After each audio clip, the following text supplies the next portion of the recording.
So now इस video में है क्वेश्चन नंबर 11 हमारे सामने है कि what is your ideal job. कि आपके हिसाब से आपकी आइडियल जॉब क्या है भाई, आपकी परफेक्ट जॉब का मतलब क्या हुआ। सो जो रिक्रूटर्स होते हैं, जो इंटरव्यूअर्स होते हैं, उनके पूछने का इसके पीछे मकसद क्या होता है कि they want to see how your ideals line up with the job. कि आपके जो जिंदगी के जो अपने नजरिए हैं, चीजों को आइडियल देखने का, परफेक्ट देखने का, वो क्या है इस जॉब को लेकर, जो आप यहाँ पर इंटरव्यू देने आए हैं। सो आप ये भी देखना चाहते हैं इंटरव्यूअर कि you should avoid mentioning any job that is completely unrelated to the one you are after right now. आपको ये भी बिल्कुल नहीं बताना कि आप जिस जॉब का इंटरव्यू देने आए हैं, वो जो आपकी आइडियल जॉब वो बिल्कुल ही उससे अलग है।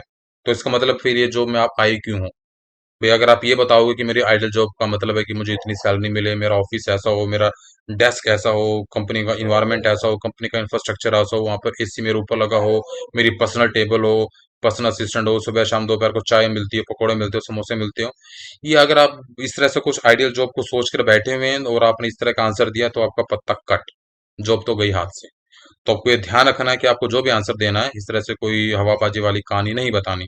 सो सैंपल आंसर क्या हो सकता है? I always wanted to manage a large company.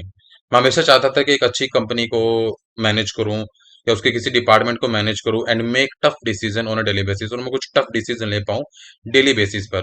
So I think this company can offer me that someday. और मुझे लगता है कि ये कंपनी मुझे किसी दिन ये इस तरह की जो पोजीशन वो देगी, क्योंकि अभी तो आप इनिशियली जॉब पर आए हैं इंटरव्यू देने के लिए, आप बिल्कुल फ्रेशर हैं, तो आपकी पोजीशन छोटी होगी। बट इस आंसर से कंपनी का जो एचआर है उसको कितनी सारी चीजें क्लियर होती हैं। एक तो ये कि आप हमेशा से चाहते थे एक अच्छी बड़ी कंपनी में काम करना, क्योंकि ये कंपनी बड़ी है, तो आपने इस कंपनी की तारीफ करी इनडायरेक्टली। अच्छे डिपार्टमेंट में काम करना जहाँ पर आप अच्छे डिसीजन ले पाएं, तो एचआर को ये महसूस हो जाता है कि आप एक डिसीजन लेने वाली पर्सनैलिटी हैं, क्योंकि डिसीजन मेकर इंसान बहुत कम होते हैं। तो इससे अच्छा इंप्रेशन पड़ता है जब आप यूज करते हैं कि I want to make tough decision on daily basis, कि आप डेली बेसिस का जो प्रेशर है उसको भी हैंडल कर पाएंगे। आप एम्बिशियस भी हैं, क्योंकि आप लंबे टाइम तक कंपनी में काम करना चाहते हैं, आप मैनेजमेंट के लेवल तक जाना चाहते हैं। जब आपने स्टेटमेंट यूज करी, I always wanted to manage a large company, manage का मतलब जब आप मैनेजमेंट लेवल पर आएंगे, तो यानी कंपनी में आपका लॉन्ग टर्म प्लान है, कंपनी में आपका 5 ईयर 6 ईयर 10 ईयर तक की प्लानिंग आप सोच कर आए हैं। आप अगर इंटरव्यू देने आए हैं, तो आपको कंपनी के बारे में अच्छा पता है, कंपनी की पॉलिसीज का पता है, और आप कंपनी में ये भी बोलना चाह रहे हैं कि किसी दिन मुझे यकीन है कि कंपनी मुझे ये पोजीशन जरूर देगी।